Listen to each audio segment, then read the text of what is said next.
आज है 20 दिसंबर 2025 दिन शनिवार। Welcome back to clean news UP. चलिए देखते हैं उत्तर प्रदेश की 25 फटाफट बड़ी खबरों को। 231 का तूफान, 30 रन से जीत। भारत ने साउथ अफ्रीका से छीनी टी20 सीरीज। भारत ने साउथ अफ्रीका के खिलाफ टी20 सीरीज अपने नाम कर ली। निर्णायक मुकाबले में टीम इंडिया ने साउथ अफ्रीका को 30 रन से शिकस्त दी। पहले बल्लेबाजी करते हुए भारत ने 20 ओवर में 5 विकेट पर 231 रन बनाए। तिलक वर्मा ने 42 गेंदों में 73 रन की शानदार पारी खेली, जबकि हार्दिक पांड्या ने 25 गेंदों में 63 रन ठोके। जवाब में साउथ अफ्रीका की टीम 20 ओवर में 201 रन ही बना सकी। भारत की जीत में वरुण चक्रवर्ती ने 4 विकेट अहम लेकर भूमिका निभाई। योगी सरकार का एक्शन। उत्तर प्रदेश में खेती को बचाने के लिए सरकार ने एक साथ कई बड़े कदम उठाए। यूरिया की कमी को देखते हुए कृषि विभाग ने नई योजना बनाई, जिसमें अधिक जरूरत वाली फसलों और क्षेत्रों को प्राथमिकता दी जाएगी।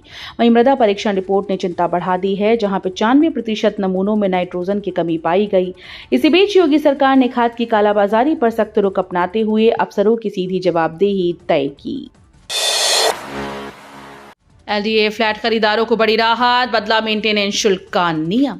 लखनऊ में एलडीए की पुरानी योजनाओं के फ्लैट खरीदारों के लिए बड़ी राहत की खबर है। अब खाली पड़े फ्लैट पर 3 साल पीछे से मेंटेनेंस शुल्क नहीं देना होगा। एलडीए ने इस संबंध में आदेश जारी कर दिया है। पहले हाल में फ्लैट खरीदने वाले आवंटियों से भी पुराना मेंटेनेंस शुल्क वसूला जा रहा था, जिसका विरोध हो रहा था। नए नियम से अब आवंटियों से वही शुल्क लिया जाएगा। आस्था और मनोरंजन का संगम। उत्तर प्रदेश में मेले और आस्था के पर्व को लेकर व्यापक तैयारियां की जा रही हैं। माघ मेले में श्रद्धालुओं की सुविधा के लिए राज्य सड़क परिवहन निगम 336 अतिरिक्त बसेस चला रहा है, जिसमें कैंट और काशी डिपो से एसी जनरत बसें शामिल हैं, ताकि संगम तक पहुंच आसान हो। वहीं गोरखपुर के गोरखनाथ मंदिर में लगने वाले खिचड़ी मेले में इस बार खास आकर्षण है। पहली बार रसियन जलपरी, रेंजर, ऊंचे टावर, झूले और रंग बिरंगी दुकानें मेले की रौनक बढ़ाएंगी।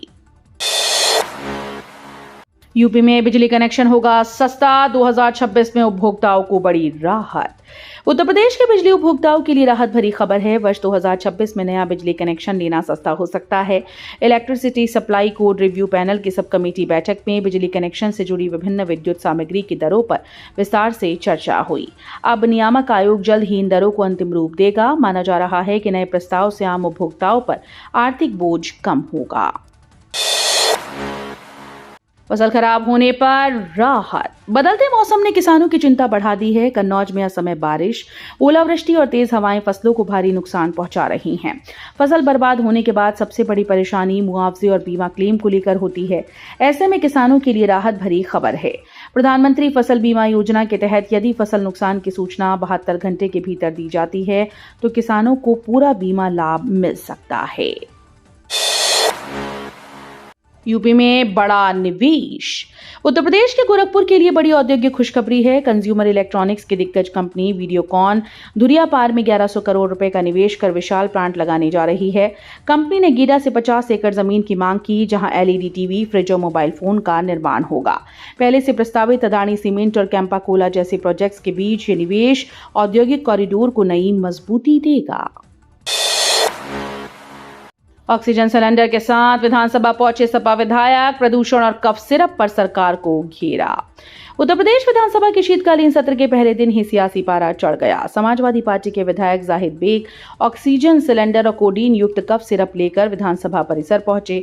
इस प्रतीकात्मक प्रदर्शन के जरिए उन्होंने प्रदूषण में बढ़ते हुए हालात, स्वास्थ्य संकट और कानून व्यवस्था पर सरकार को घेरा। सत्र के पहले ही दिन विपक्ष के इस विरोध ने साफ संकेत दे दिया कि आने वाले दिनों में सरकार को सदन में कड़े सवालों का सामना करना पड़ेगा। कोहरे का असर। पूर्वांचल एक्सप्रेसवे पर स्पीड लिमिट घटी, दिन में 50 और रात में 40 किलोमीटर। शीतलहर और घने कोहरे के चलते सड़क सुरक्षा को लेकर बड़ा फैसला लिया गया। बढ़ती दुर्घटनाओं को देखते हुए शासन ने पूर्वांचल एक्सप्रेसवे पर वाहनों की गति सीमा घटा दी। नई गाइडलाइन शुक्रवार से लागू कर दी गई। इसके तहत ट्रक, ट्रेलर और डंपर जैसे भारी वाहन दिन में अधिकतम 50 किलोमीटर प्रति घंटा और रात में 40 किलोमीटर प्रति घंटा की रफ्तार से चल सकेंगे। पंचायती राज में बड़ा कदम। पंचायती राज विभाग में छठे राज्य वित्त आयोग की सिफारिशों को लागू करने की तैयारी शुरू हो गई। इसके तहत प्रयागराज जिले की 1540 ग्राम पंचायतों का पूरा ब्यौरा ऑनलाइन अपलोड किया जाएगा। ग्राम पंचायतों से 12 प्रपत्र भरवाए जा रहे हैं, जिसमें सरकारी भवन, जनसंख्या और आय व्यय से जुड़ी जानकारी शामिल होगी। एडीओ पंचायत डेटा की ऑनलाइन फीडिंग करेंगे। गोल्डन आवर में जीवन रक्षा। प्रयागराज में सड़क दुर्घटना पीड़ितों के लिए सीएचसी में आपातकालीन उपकरण लगाए गए। इसका उद्देश्य गोल्डन आवर के तुरंत उपचार प्रदान कर लोगों की जान बचाना है। सीएमओ डॉक्टर आरसी पांडे के अनुसार सड़क दुर्घटना के शुरुआती घंटों में उचित आघात देखभाल से रोगी की सेहत में सुधार होता है। ये उपकरण घटनास्थल के नजदीक त्वरित चिकित्सा सुनिश्चित करेंगे, जिससे जसरा, चाका और आसपास के क्षेत्रों में पीड़ितों की जीवन रक्षा की संभावनाएं बढ़ेंगी। डीडीयू में स्नातक पर स्नातक स्तर पर लागू होंगे स्वयं पाठ्यक्रम। 2.5 लाख छात्रों को मिलेगा लाभ। दीनदयाल उपाध्याय गोरखपुर विश्वविद्यालय ने राष्ट्रीय शिक्षा नीति के तहत उच्च शिक्षा में सुधार का बड़ा कदम उठाया। वर्ष 2026 में स्नातक और परास्नातक स्तर पर स्वयं पोर्टल के पाठ्यक्रम लागू होंगे। इससे विश्वविद्यालय और संबद्ध महाविद्यालयों के 2.5 लाख से अधिक विद्यार्थियों को सीधा लाभ मिलेगा। इस पहल का उद्देश्य मिश्रित शिक्षा प्रणाली को बढ़ावा देना है, जिससे छात्र ऑनलाइन और ऑफलाइन दोनों माध्यमों से अध्ययन कर सकेंगे। गोरखपुर में नॉन कैश काउंटर से पीटीओ पर भी टिकट। ऑनलाइन भुगतान से आरक्षित टिकट बुकिंग आसान। गोरखपुर में यात्रियों के लिए बड़ी सुविधा शुरू हुई। अब नॉन कैश काउंटर से पीटीओ पर भी टिकट मिल पाएगा। यात्री किराए के अंतर का ऑनलाइन भुगतान कर आरक्षित टिकट आसानी से बुक कर सकते हैं। इस नई सुविधा से पीटीओ टिकट लेने की प्रक्रिया सरल होगी और समय की बचत होगी। कानपुर में नए साल का तोहफा। कानपुर वासियों के लिए नए साल की खुशखबरी है। गंगा बैराज पर बने बॉटनिकल गार्डन को जनवरी में जनता के लिए खोला जाएगा। मकसूदाबाद में 300 एकड़ और पनकी में 100 एकड़ में नए पार्क विकसित होंगे, जो लखनऊ के जनेश्वर पार्क की तर्ज पर सजे होंगे। साथ ही कंपनी बाग चौराहा से अटल घाट तक सड़क चौड़ी कर 4 लेन की जाएगी, जिससे जाम की समस्या भी कम होगी। भूमि अधिग्रहण के लिए भूस्वामियों की सहमति भी मिल गई है।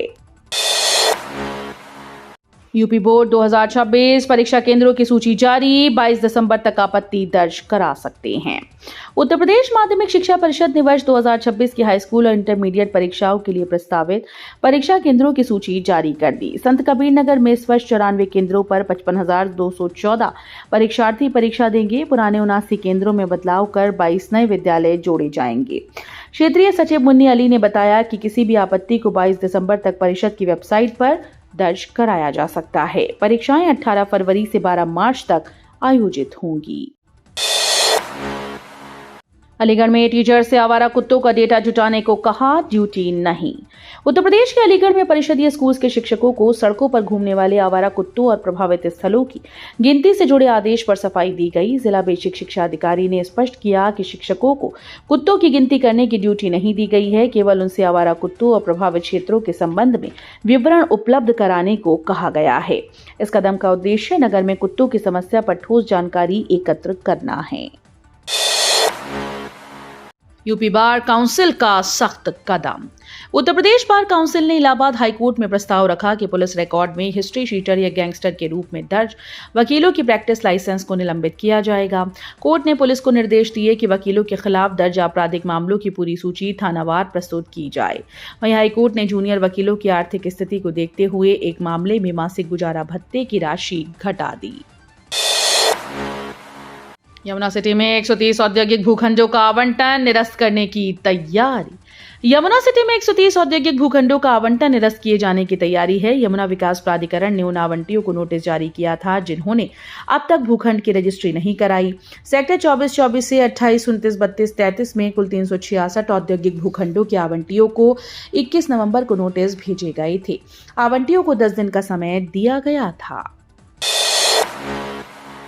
त्रिनिदाद और टोबैगो में बनेगा मिनी अयोध्या, भव्य राम मंदिर का निर्माण शुरू।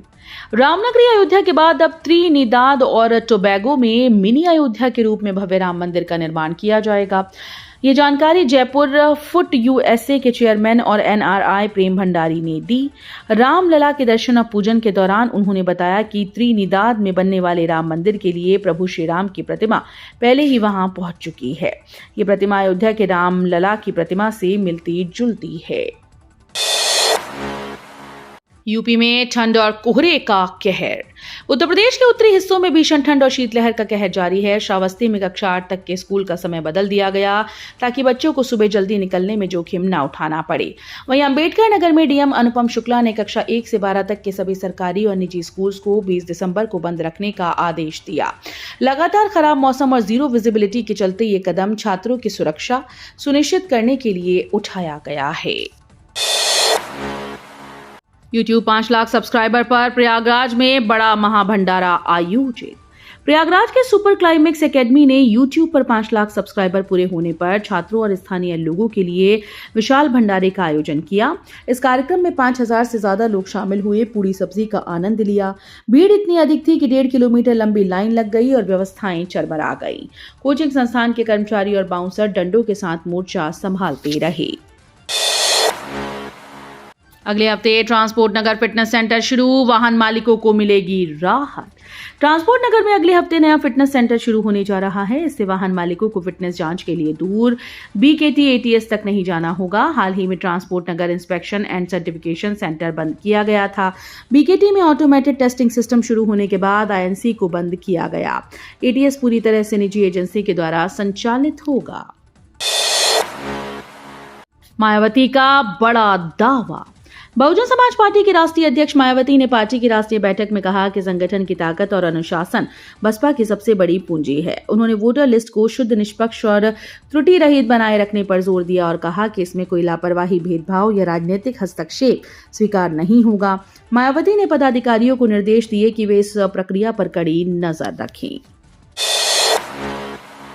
कानपुर में 18 दिनों में 25 लोगों से 5.14 करोड़ की साइबर ठगी। कानपुर में साइबर ठगी के मामले लगातार बढ़ रहे हैं। 1 दिसंबर से 18 दिसंबर तक साइबर ठगों ने शहर के 25 लोगों को 5.14 करोड़ रुपए की शपथ लगाई। पुलिस और प्रशासन लगातार जागरूकता अभियान चला रहे हैं, लेकिन ठगी की घटनाओं पर पूरी तरह से नियंत्रण नहीं हो पा रहा। साइबर क्राइम टीम जांच में लगी हुई है। यूपी पंचायत चुनाव अप्रैल-मई 2026 में समय पर कराना चुनौतीपूर्ण, OBC आरक्षण पर अड़चन। उत्तर प्रदेश में त्रिस्तरीय पंचायत चुनाव अप्रैल-मई 2026 में कराना प्रशासन के लिए चुनौती बनता जा रहा है। राज्य निर्वाचन आयोग तैयारियों को अंतिम रूप दे रहा है, लेकिन कानूनी और तकनीकी प्रक्रियाओं में देरी और OBC आरक्षण को लेकर शासन की धीमी गति संभावित उम्मीदवारों की उम्मीदों पर असर डाल रही है। जानकारों का कहना है कि अगर अगले कुछ दिनों में आरक्षण के लिए आयोग का गठन न हुआ तो समय पर चुनाव कराना मुश्किल होगा। राष्ट्रीय राजमार्गों पर स्पीड लिमिट फिक्स, NHAI के निर्देशों के साथ पुलिस रखेगी नजर। राष्ट्रीय राजमार्गों पर कोहरे के दौरान दुर्घटनाओं को रोकने के लिए भारतीय राष्ट्रीय राजमार्ग प्राधिकरण ने वाहन चालकों के लिए स्पीड लिमिट 30 किलोमीटर प्रति घंटे तय कर दी। इसके साथ ही पुलिस और राजमार्ग संचालनकर्ता टीम नियमित गश्त करेंगे। टोल प्लाजा से गुजरने वाले वाहन चालकों को मोबाइल नंबर और निर्देशिका पुस्तिका प्रदान की जाएगी ताकि वे कोहरे की स्थिति के बारे में जानकारी साझा कर सके।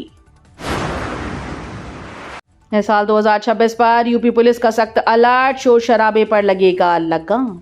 उत्तर प्रदेश में नए साल 2026 के जश्न से पहले पुलिस ने सख्त कदम उठाए।